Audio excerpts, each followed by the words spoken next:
What's up guys, it's your boy Storm with another video, and real quick before we jump into things, for anyone who hasn't seen any of my previous videos, I will be doing a giveaway at 100 subscribers. The goal is to try and reach that by the end of the summer. If that happens, one sub will get a free game of their choice, because I mean, who doesn't like free stuff? With that said, let's jump into the video.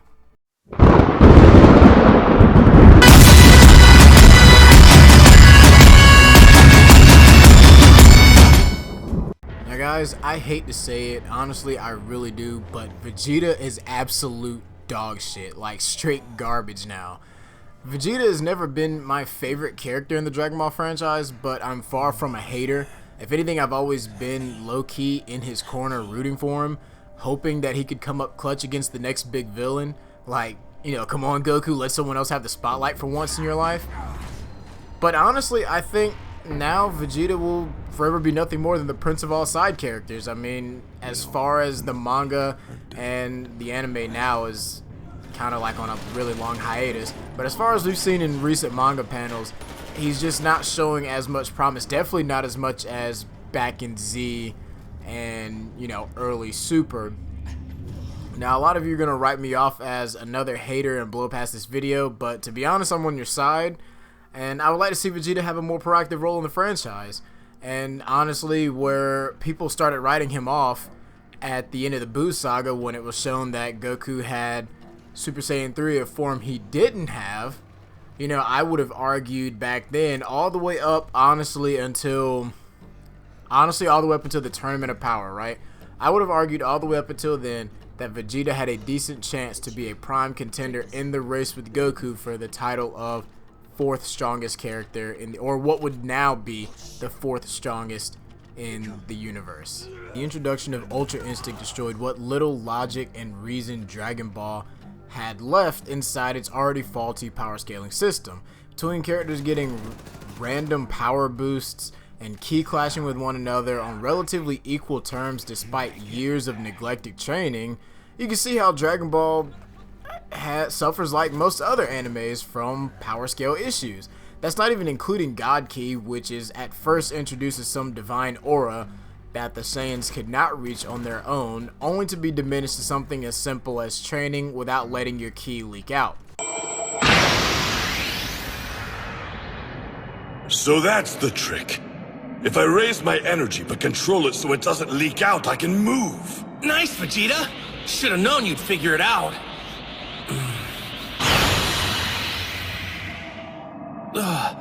Yeah, it's working for me too. That's way better. Pretty demanding to keep it all inside though.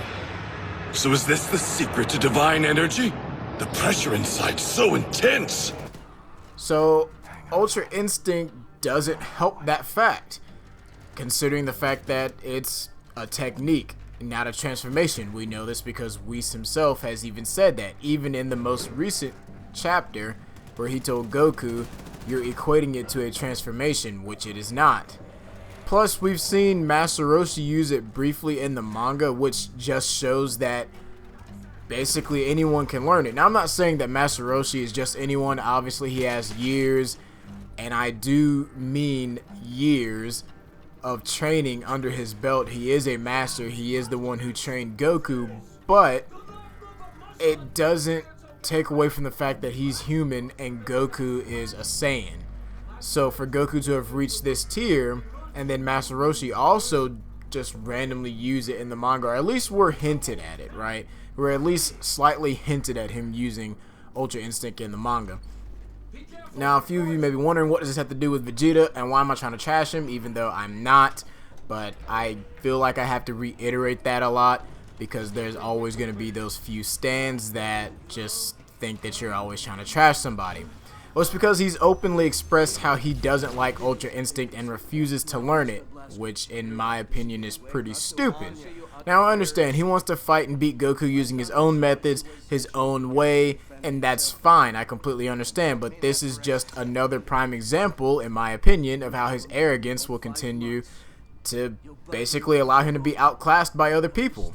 which is funny considering that most people think that he has this grand character development and progress throughout the series. And, you know, they're like, oh, he's turned over a whole new leaf. He's completely different than what he used to be. And don't get me wrong, right? He has changed considerably as a character, right? He's definitely made a lot of changes throughout the franchise, throughout the history of the franchise. But his pride is something that he continuously holds on to. We've even seen that in the Tournament of Power when Toppo basically called him out for his pride and for everything. And he basically had all these flashbacks to Bulma and Trunks, I guess insinuating that his pride like helps him be strong and protect his family. I don't understand how that works. Usually it's like the opposite, but whatever. I guess whatever works for you, bro. But at least in my opinion, his pride will consistently get in the way of his own development, physical development. Not even talking about character-wise, just his physical development in getting stronger. In recent chapters, we've seen that Goku and Vegeta are both training to be able to fight the now new strongest person in the universe, Granola. Now, Goku is training with Whis, the literal strongest being in existence within Universe 7. At least I'm going to continue calling him that until we have confirmation that Granola might be stronger than him. If that happens, then we have a lot more power scaling issues just for the sake that the Dragon Balls can grant that level of power. But beyond that, Whis is, at least in my opinion, and thus far within the storyline, the strongest existing being within Universe 7. While Vegeta is training under Beerus, another student of Goku's current teacher, like, I don't understand how brain dead you'd have to be, but if I had a choice between training under the strongest or a student of the strongest, I probably would take the strongest. At least I think that's what most people would do. But, you know, Vegeta, big brain energy, maybe it's the receding hairline, I don't know, but whatever the case may be. That, again, I don't understand it, but maybe there's a method to the madness in the story. I'm not sure. There's also been the statement, at least Beerus made this statement when Vegeta said he doesn't like Ultra Instinct. Beerus said, yeah, do you think us gods of destruction could walk around with our heart all calm all the time? I don't understand that statement considering that Beerus himself has Ultra Instinct and we know he does. Now, how far into mastery he is with it, it varies between the manga and the anime, but we know he has it and we've seen him use it, so I don't understand that. But while Goku is busy learning Ultra Instinct in his base form, or at least how to use it seamlessly in his base form, Vegeta's over here blowing up logs with Hakai. Like, it's like, what's the point? Like, Goku has used Hakai himself against Zamasu, and while Zamasu did block or attempt to block it using Mai, and Goku stopped, and then afterwards he had that whole spiel where he was like, I don't really like Hakai. Yeah, whatever, you don't like it, but at least you know how to use it, right? We know that you know how to use it. Vegeta is learning techniques that Goku could potentially use, whereas Goku is learning techniques that Vegeta, I don't know if Vegeta could use Ultra Instinct or not, I'm not sure, but as of right now, it doesn't seem like he can. Either he can't, or he doesn't want to, or he can't because he doesn't want to. It's something along those lines. But at least for me personally, in my opinion, Goku is galaxies ahead of Vegeta in terms of strength. And honestly, maybe even in his competency, because, yeah, you might not like Ultra Instinct, but how do you plan on beating Goku in a fight if you can't even touch him? Now, that's kind of like a remain to be seen type deal, because honestly, anybody that Goku's ever fought, as soon as he went Ultra Instinct, he completely outclassed them, except for like Jiren, which was kind of like a coin toss depending on what part of the fight we were in. It was like, oh, he's winning, well, now Goku's winning, whatever, like that. I didn't really like the Tournament of Power. I honestly think it was the worst arc in all of Dragon Ball, in my opinion. That's just my own personal opinion. But, I mean, aside from the fact that Goku is now learning how to use Ultra Instinct and he's getting trained by Whis, I mean, he's just galaxies ahead of Vegeta at this point. Like, in a fight right now, the only move that Vegeta would have on Goku is Spirit Fission. And honestly, does that even matter? Because you still have to hit him with the attack. And Ultra Instinct, oh great, now he's dots. Theoretically, you can't touch him. I'm, assuming. Now, could Vegeta be strong enough to, bypass that little gap in... I can't even call it a power gap because it's not power scaling, it's a technique. But theoretically, you can't touch him. So, I mean, I guess it could work, it could not. But here's the thing, right?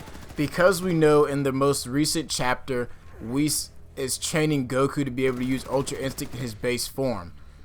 That leaves room for theory that he could combine it with any of his other Super Saiyan transformations, right?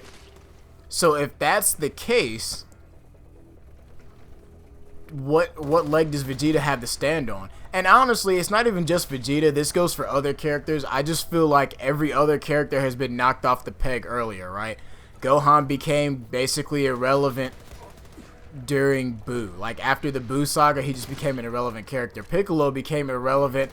Honestly, after that fight he had with Android 17, Piccolo was just like, we didn't really see any great fights from him, in my opinion.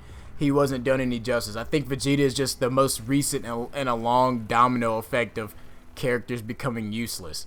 So, yeah, in my opinion, unless we get some drastic changes, Vegeta will probably end up like everyone else in Dragon Ball, just a lost cause, and we'll have Goku standing up on this ginormous pedestal for absolutely no reason. Don't get me wrong, I like Dragon Ball. I minorly enjoy Goku. He's definitely not my favorite, but I do somewhat enjoy him as a character. But I mean, I don't know. I would like to see something better, at least from other characters, right? I'm not saying that they necessarily have to be the ones to save the day, whatever the case may be, but I would like to see something more from other people than just Goku. Like, even if we got other fights like Piccolo versus Android 17. Was Android 17 the main villain? No. But we did get to see a fire-ass fight. Now, the rest of the fights last for like maybe 2 minutes. And then after that, it's just kind of like, alright, time for Goku to swoop in and do whatever he does. Main villain comes in. Now they get to have like a 3-episode long fight, and everyone else gets kind of put on the back burner. They're usually all dying or dead or getting a sensu bean or something. Like, I'd like to see a little bit more of a dynamic. Take it back to like Saiyan Saga, Frieza Saga. Anything pre-Cell, I think, was really good in terms of distributing roles. But yeah, if you enjoyed this video, please leave a like and subscribe. Once again, if we reach 100 before the end of the summer, I'll do a giveaway. Also, any feedback you guys have on the video is greatly appreciated. And with that, I will see you guys next time.